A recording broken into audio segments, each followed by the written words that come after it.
we are delighted that we have Rani Saad with us this morning.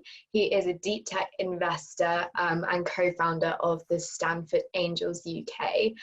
He's built and invested in ventures for 25 years with 30 deep tech investments and has been active with a few startups, board director and advisor, and as I mentioned before, co-founder and president of the Stanford Angels UK. So Rani, thank you so much for joining us. It's great to have you with us. Good morning. Very happy to be here. And you're joining not from the UK, but where are you coming in from? Germany. Locked down in Germany at this point. Great. Yeah, Rani, thank you so much for joining us. Today we are, as I mentioned, looking at the secrets of high growth. While Rani and I kick off, we will be chatting for the next 15 to 20 minutes, but after that, we would love to go through the Q&A box. So I encourage all of you listening, if you have a question or if Rani or I say something and you really want to drill into that or challenge it, I encourage you to put a question into the Q&A box and we'll come over to those questions towards the end of the session. But to begin with, yeah, high growth is something that is often associated with young startups and companies that are able to do a lot of innovation. But actually, when you look at the demographic of what kind of company is fast growing at the moment, it's often the bigger and older companies. The average age on the Fortune 2019 list of fast growing companies was 38 years old. So I think that slightly challenges kind of common beliefs. So Rani, can we just start with thinking about actually what does high growth mean? Yeah, so basically it's to me the process or the dynamic of on the product side, creative destruction, on the market side, sort of catalyzing demand. So you could think of many firms, both on the early stage, but also in a very established, that have done a fantastic job at effectively continuing to grow their in the case of established firms, their core product lines focus on their core markets, but at the same time challenging existing business models, existing technologies, and branching out into new ones, hence kicking off new high growth avenues. For the early stage ones, obviously it's quite clear because they're starting from zero effectively, so the growth will by definition be high. But again, yes, you're right. So it's not necessarily only for the early stage firms that this is prevalent. Mm-hmm. And I'm thinking about, we'll come back to kind of larger companies and actually how size impacts this, but thinking about the early signs of high growth, you have invested, I think it was 30 or over 30 companies that you've invested in. When you are investing, do you look for those signs of high growth, and what actually are those early signs? Yeah, so great question. So effectively, when investing, I do look at that. So amongst a couple of other factors. So the other factors are, again, looking at the team, looking at the depth of and the defensibility of the intellectual property. So is there innovation in the business model and the technology something that is defensible and sustainable, because that would define how far they would grow into their target markets. And obviously we look at the target market and how large it could be today and in the future. So if it's a new category, a lot of times the target market would be small at the moment, but they're creating the demand as they grow. As far as the signs of high growth, there are a few signs, but effectively, everybody talks about the hockey stick, right? And what they're effectively talking about is the exponential curve. It starts off slow as traction is starting to build with the early adopters.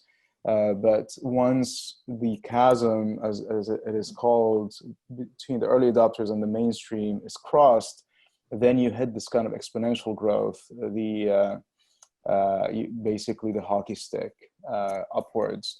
And to measure that, there are multiple ways of doing it, depending on the base that you're starting off from. It could be anything from, very, very early stage 7% per week growth to 15% per month growth, which would effectively double the activity every 6 months. But it could also be a growth of 50 to 100% per year.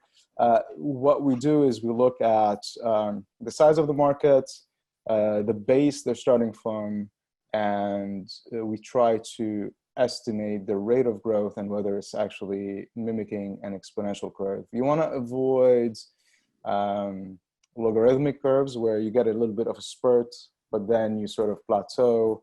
Linear curves are also not the most exciting because you don't end up growing that much if you start off that way and continue that way. So these are the things we look for.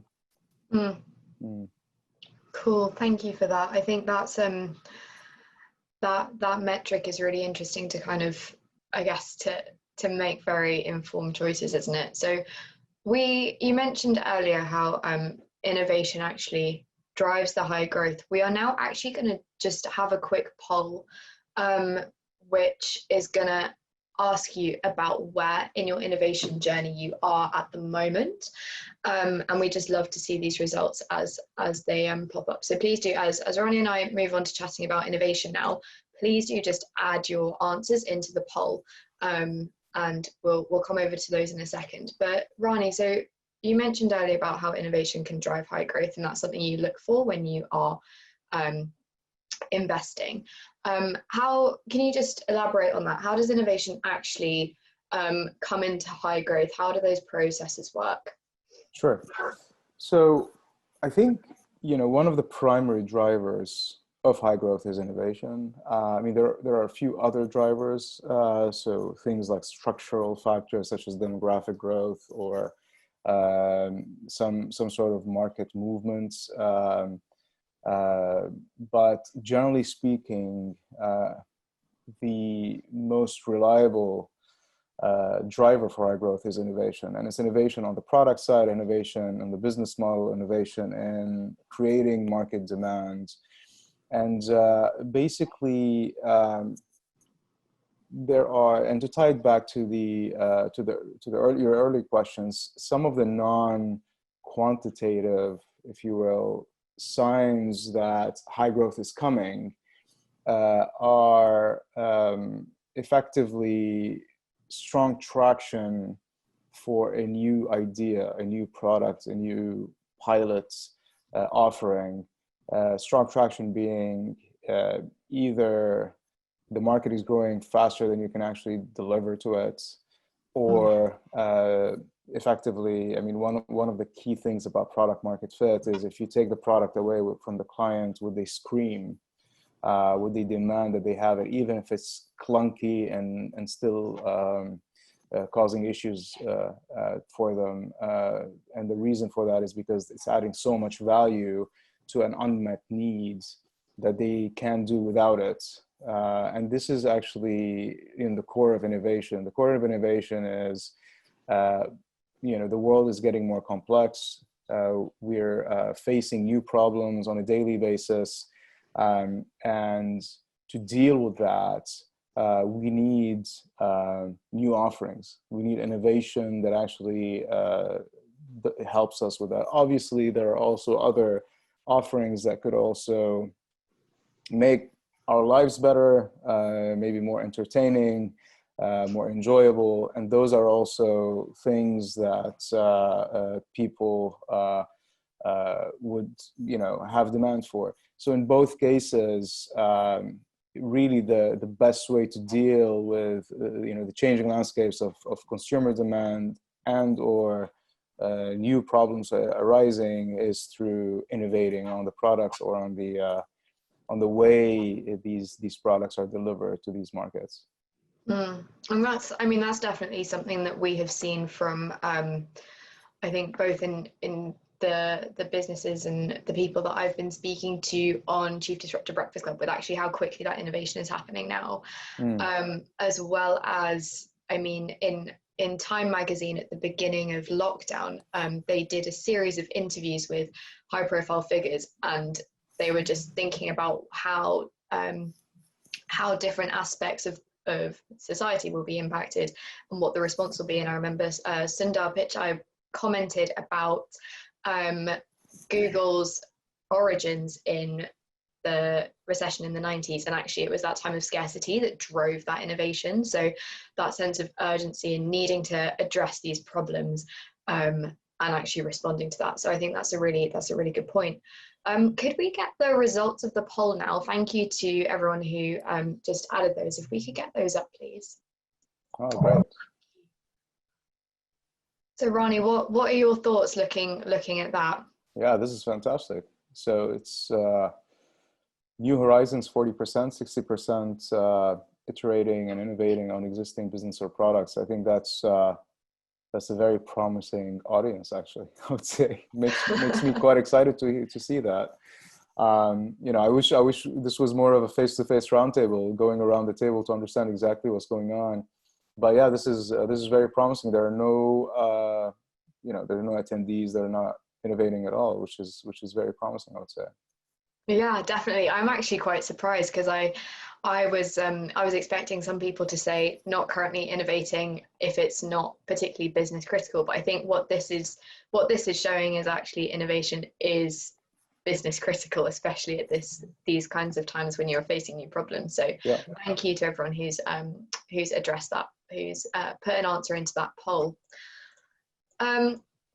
So to move on to an article that you published in Medium, and you sent to me, and actually that's how we got talking, Rani. I would love to hear about your theory of the 2 trillion argument. So you've obviously been involved with many different types of companies across the US and now Europe as well. And off that, you wrote a piece about the economic promise of the UK's deep tech scene in contrast to how actually economically beneficial it was in terms of the returns you were seeing commercially. So could you just give us a quick overview of your thoughts on what's happening in the UK at the moment, and that gap between the huge amounts of innovation on one side, but the economic return on the other side? Sure. Very excited to jump into it. You know, your comment about Sundar Pichai actually triggered something that if you don't mind, I'll just build on that note and then jump into the 2 trillion argument. I think if you look at what is called vintages of different venture capital funds, so the years that they invested in is sort of the vintage of that fund. The best performing vintages are the vintages that invest during and right after a downturn. They make the most money. Obviously, part of that is because the valuations are lower, shares are cheaper, but it's very important to also consider the other reason for that, and that's basically your comment, Shama, and I think this goes across the board. When there's a disruption to business as usual, we as humans need to actually figure out ways to solve these issues. And humans generally are very much, this has been proven over and over again in behavioral sciences, very much beholden to the status quo or the default. So if it's not broke, don't fix it. If we're making money, let's continue doing that. So what ends up happening is that innovation sort of slows down a bit when everything is good. When we're faced with problems, then we're forced to come up with solutions, and that's when innovation actually thrives. And I think, so basically, I think now is the time. Now is a fantastic time for very large companies, but also for early stage companies to come out with new solutions. And we've seen the kind of example of that, the kind of innovation happening on the vaccine front. Unbelievable. Like we've never seen anything happen in less than a year on the vaccine front. Now we're seeing it happen all over the world. And the same goes for many other areas that are being impacted by COVID-19. But that's just one example, but we see this again and again. So for example, one of the largest things that hits the financial or monetary world in the last periods is cryptocurrencies and Bitcoin, and it came out of the collapse of the financial system in the US in 2008. So these kind of like very big creative destruction cycles are kicked off during times of downturns. And I'm really excited. It's extremely unfortunate what's going on here, but I'm really excited of the innovation vectors that are going to come out of this period as we speak. So this is a very fortuitous moment that we're in right now. As far as your question on the 2 trillion, let me maybe tell a bit of a, start it off with a bit of a personal story. So so Shama was asking me before we got on, like, she couldn't place my accent. And the reason for that is because I spent about 17 years in the US before coming to Europe. And in the US, I spent maybe around half of that time in very large firms and another half of the time in startups. And effectively, when I came to London to start up a startup, I started noticing something. I noticed, and this was not something that I was aware of, I started noticing that the intellectual property in the UK and in the EU more broadly, but the UK specifically, was stellar. It was basically world class, to put it that way. It was competing at the level of Silicon Valley and other innovation hubs like Boston and Beijing at this point, etc. But there was a bit of a conundrum. The conundrum is that the valuations of these startups were lower, sometimes 70% lower than what an equivalent startup would be priced at, or valued at, sorry, in Silicon Valley or China, or Boston or New York. And I decided to stay in the UK and invest in these companies. And it became clear to me why there was this risk discount to the valuations in the startups. And the risk discount was because whilst the technology was fantastic, commercializing that technology was lacking, right? So I kept drilling into it. So I made a lot of investments. And it doesn't mean that investors in those technologies, in those startups, in those ventures don't make money. As a matter of fact, they would make money, great deal of money, but potentially a startup that could become multi-billion-dollar startup would exit, would get sold earlier in its life cycle because it's not commercializing at peak. And a great example would be DeepMind, for example. DeepMind was sold for around 400 million. It's the most advanced, or one of the most advanced entities in artificial intelligence in the world. And everybody talks about AlphaGo, everybody talks about the breakthroughs that DeepMind is doing, but they weren't commercializing. And it was fine, because that's what they were happy not doing. But then Google bought them, and they did commercialize quite a few technologies coming out of DeepMind, making a lot of money for Google. One of them was to actually reduce data center costs in Google by, I think, 10-15%. I might be wrong with that figure, but that alone is massive. So understanding so I started looking into it and trying to understand why this is happening. And I reached a few conclusions, but before jumping into that, I wanted to point out why the IP, the intellectual property in the UK, was so strong. So I tried to quantify and understand where it's coming from. And it became very clear that the intellectual property from the academic institutions and the research institutions is super strong. And there's a slide on the influence of the intellectual property that maybe if Alexa or Shama, if you could pull it up. So this one is called the field-weighted citation impact. So it shows that the citation impact of research from the UK is the highest in the world. And it's higher than the US, higher than China, although it's moving up very quickly, China. So the quality of the research and innovation coming out of research increasing very fast. It's still well below the UK's. And surprisingly, I didn't expect this, the UK's influence of its intellectual property is higher than the US. Because if you look at the 90s, the US was higher. So the UK is getting better at the influence of its intellectual property and the impact of this intellectual property.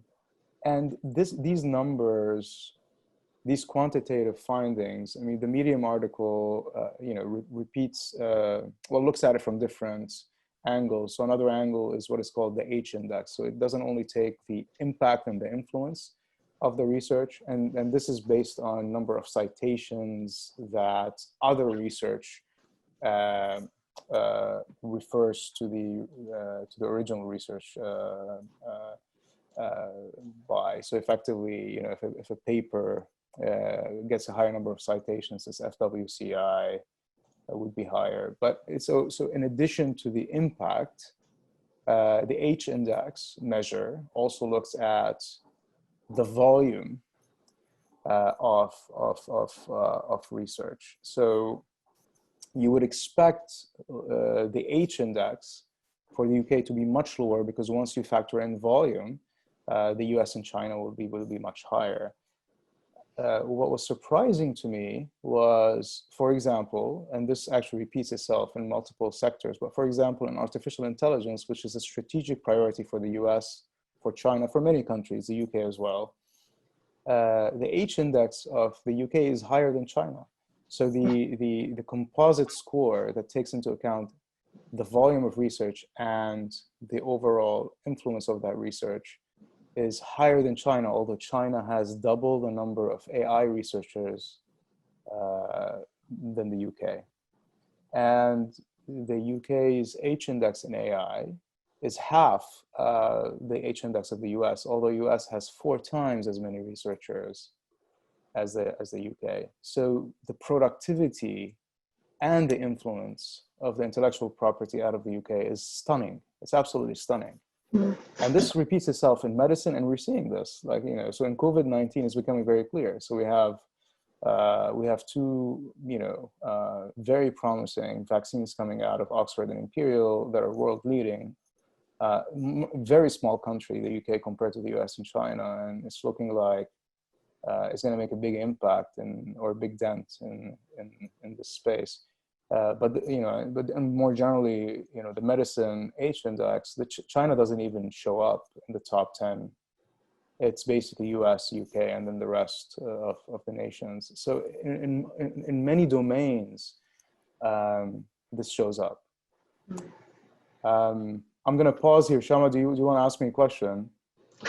Well, I was going to dive in. I think we are seeing questions coming in the Q&A box, but I would love to just encourage people listening to keep adding your questions. I think what Rani is sharing is provoking lots of questions for me. I'm actually going to add the article that he wrote on Medium into the chat, so if you want to have a look at it in a bit more detail, you can. But Rani, yeah, so you've talked about how impactful the UK's research is and how impactful the UK's innovation is from the research standpoint, and how much that research is cited around the world. But so why is it then that yes, where does that gap come in? If it would be great if you could give us kind of your overview of where that gap is and why. Yeah. So why is the UK not making the amount of money you'd expect from this kind of IP? So that's a big question, and how much money is being left on the table. So that's what I try to look at. So effectively, what I did was it was difficult to compare. So I say it's like comparing gooseberries to oranges to persimmons. If you're comparing the UK to China and the US because of the differences in demographics, size of economies, but a strikingly similar comparison would be to California, almost the same size of economy. Almost the same composition of the economic sectors, but the productivity of the labor force of California is 83% higher than the UK. The growth of California, for me, I was surprised when I ran the numbers. It's effectively double on an annual basis than the UK. So to me, effectively, the UK can double its growth just simply by commercializing innovation at the level that California is doing. And California isn't. I mean, the California way isn't a panacea. I mean, they have a lot of problems and a lot of left behind portions of the country. They have a lot of infrastructure problems and research funding issues, etc. So I mean, the list goes on, but very similar in its IP generation. I mean, both the UK and California have 4 of the top 10 or 20 universities in the world. Yeah, thank you for pulling this up. So if you look at the growth, California, has had double the growth. And if we, look at the past almost 20 years, so I indexed 2001 at 100, and I just ran the growth in the UK, California, and the US in gray. California is orange, UK is blue. You can see that California grew by almost 60%, whereas the UK grew by half of that. So these are trillions left on the table. So what's causing this? To answer your question, what's causing this? There are multiple things that go into play in commercializing innovation. One of those things is obviously effectively IP, and that's the most elusive. So the good news is the UK has it hands down, and that's the toughest thing. So we've seen, for example, countries like Singapore or other countries that have put a lot of money. I don't want to start naming them so I don't offend anyone, that have not done a great job at being able to kickstart this IP. You've seen how much China is throwing money into this space, and it's still not as influential as the UK. So we have this crown jewel, but effectively, what are the other ingredients? I'm mixing my metaphors here to actually, maximize the economic impact. To keep it simple, there are a lot of things on the policy side that need to happen, but let's put those aside for now. And I sort of mentioned them very briefly in the article, but the 2 biggest other factors are talent and capital. Now, obviously, I mean, things like rule of law, things like open borders, things like effectively, if you will, tax, favorable tax and favorable regulatory environments all help, but IP, capital, and talent are the 3 primary points. So if IP is really strong, and if the UK is developed enough, at least at the level of California from infrastructure and so on, and taxation. As a matter of fact, I would say UK is more attractive in taxation in some elements, and that's why I came from New York to the UK to do my startup, my last startup. So what's actually missing? So I would say capital is getting much better, but it's not where it is in the US or China by any means. And there are gaps at different stages. So you find great availability of capital in the very early stages, and grant funding, et cetera, which is Innovate UK is a great example. But if you're looking at deep tech or deep innovation ventures, they do take a while to commercialize because there are a lot of open questions that need to be answered. And there's this phase pre commercialization at scale, where there are a lot of open questions still associated with these deep IP or deep tech startups or deep science startups. In the US, it's easier to fund those phases than the UK. The UK, there is a bit of a shortage of capital that invests in these. And EU is worse, by the way, in my point of view. I don't want to say worse, but I mean, it's the same challenges faced in the EU when it comes to deep tech, deep IP startups in the pre-commercialization at scale. So that's the capital argument. The third one is the talent. So the talent is actually a really important point because technology talent in the UK is excellent, or scientific talent is excellent. The difficulty, and I speak out of first-hand knowledge because as Shama mentioned, I'm involved with as an investor and a board member in startups. I also advise and mentor others.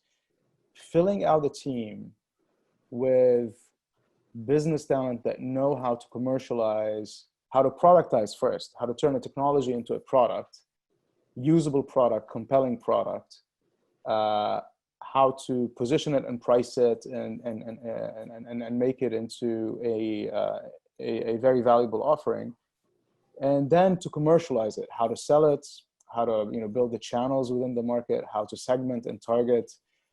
These kind of functions, the product and sales and growth and customer success functions, aren't as available in the UK as they are in the US or China. And there are multiple reasons for this. There are definitely talent available, but it's difficult to find best fits. And that actually causes a bit of a challenge.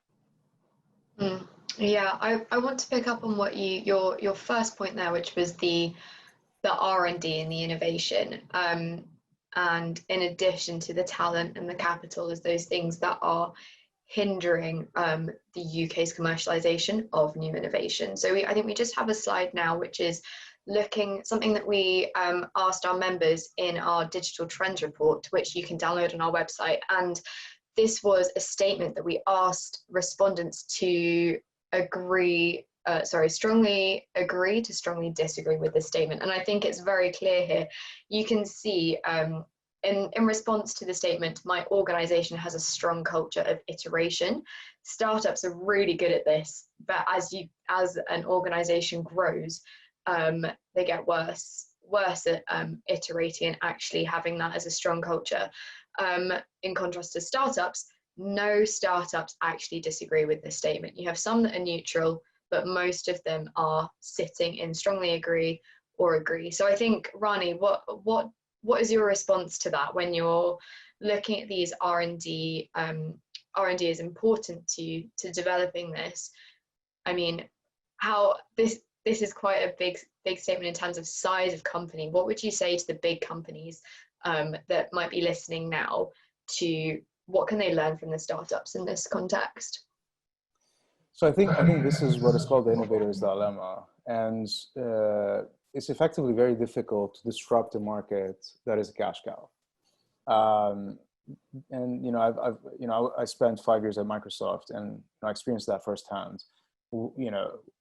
When you're making lots of money, so over $1 billion in net profit after tax every month, it's very difficult to try to do something that would jeopardize your cash cow. And I'm just going to use the Microsoft example so as not to pick on anyone else, but this is across the board. So at the time, Microsoft was making lots of money from Windows and Office and enterprise servers, etc.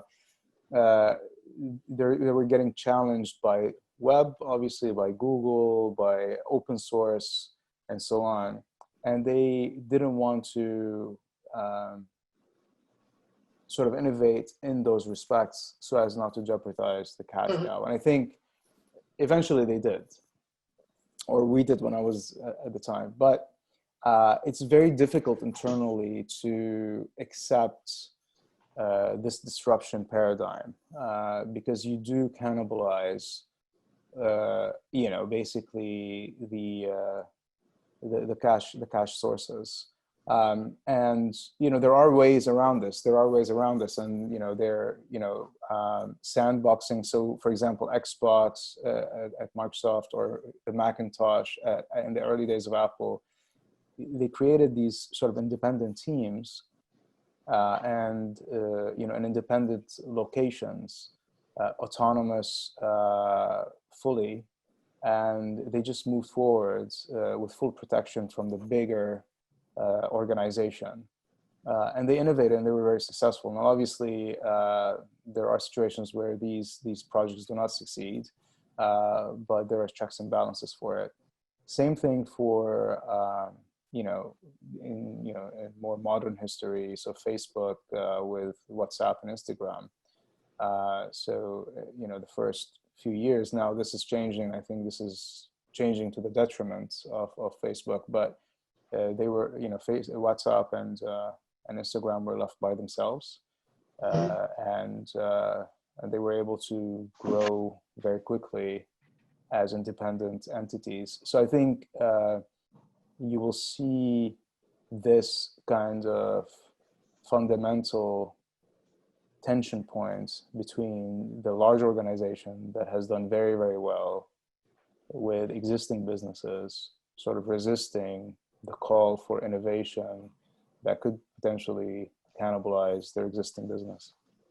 And I mean, just to come back to that poll that we saw earlier, I think the people who are listening are actually doing the right thing here, aren't they? They are iterating on the existing business and products, and they're opening up the new horizons. So that is encouraging to see.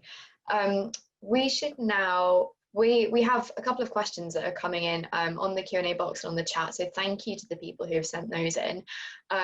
We will have a look at those questions now. So the first question here, Rani, is from Peter Templey, and he is asking, how has your attitude and/or criteria for investing in startups changed as a result of the pandemic-driven economic contraction? It's a very good question. So different investors have had different reactions. So the initial reaction has effectively been, let's shore up our existing investments, because typically, as an investor, as a management team, you're looking at how long your runway is, how much revenue you're going to get, and once that is disrupted fundamentally, you want to make sure that these companies survive the dip. Now, obviously, there are things that were done in the UK and other countries that really helped, such as the Future Fund in the UK that matched bridge investments from the private sector. But effectively, the first period was, let's focus on the existing investments and make sure they don't die. Now, some other investors have decided to hold off on making any new investment decisions to see what the situation is. And a very public example of this is Warren Buffett in the US. If you remember, in 2008, 2009, he was buying. Now he's not buying. He's actually holding off. And so that's an example. He's not necessarily an innovation investor, but he's a very large private investor. And so he's an example of an investor that is actually waiting to see, because he cannot, or these kind of investors, they don't feel comfortable investing when they don't know how to assess risk, so they cannot price risk into their investments. The earlier stage, more innovation-focused investors, some of them, like myself, are actually increasing the level of activity of looking at firms, because the valuations actually get more attractive now. A. B, competition is less. So the noise of competition is less, because when times are good, there's a lot of money being thrown at all types of teams, and it's more difficult to cut through the noise and get to the clients. So the investments focus that we have today is more around areas that we feel could highly benefit from some innovations, and so we're looking a lot at technology that helps enterprises cut costs, be more, predict demand better, and so on. So these are the kind of examples we're looking at. I think we have time for one more quick question before we close. So this is from Martin Goodchild. Thank you, Martin, for sending this in. He's asking, are there any typical reasons for the UK's poorer commercialization capabilities within SMEs? So if we look at SMEs, if we break them out between those that are sort of venture funded with very strong innovation, intellectual property, et cetera, versus those that are not. I think for the latter group, I think they sort of, actually, let me take a step back and say it's more difficult for an SME in the UK to commercialize at scale than one in the US and China, just because the unified market of the US and China are so much larger. So immediately you have access to a very large market. But I think specifically for innovation-focused SMEs, I think the biggest typical reason is this difficulty in finding the right talent that can commercialize innovation, because commercializing innovation at the early stages is a very, very specific craft. So for example, a salesperson of Microsoft or Google or Oracle is it doesn't necessarily do well in selling early stage enterprise software, because it's a different animal. There are other challenges, but there are those salespeople that do very well in early stage because they thrive in the ambiguity, they thrive in this freedom, their ability to create new markets, etc. Same thing for product managers, same thing for marketing managers, and so on. So I think it's finding this commercial talent. And the reason why it's more available in the US is because you have these large companies that train these employees on these functions, and a large portion of those trained resources cycle back into the early stage. The UK is getting much better at this because there have been many successes in the past few years, and those resources coming out of these successes are graduating, as we say, and cycling back into earlier stage ventures. But also you're seeing a lot more activity on innovation development inside the large firms. So you're building innovation departments, focusing more on training the resources on commercializing their R&D more effectively. So also that's going to help the ecosystem as a whole. So I'm actually quite optimistic on this. Yeah. Cool. Thank you, Rani. I think sadly that's all we have time for today, but it's been great to hear you share your thoughts on this, and I think it is something that we can all learn from. Especially big businesses can take some lessons from what you've been sharing.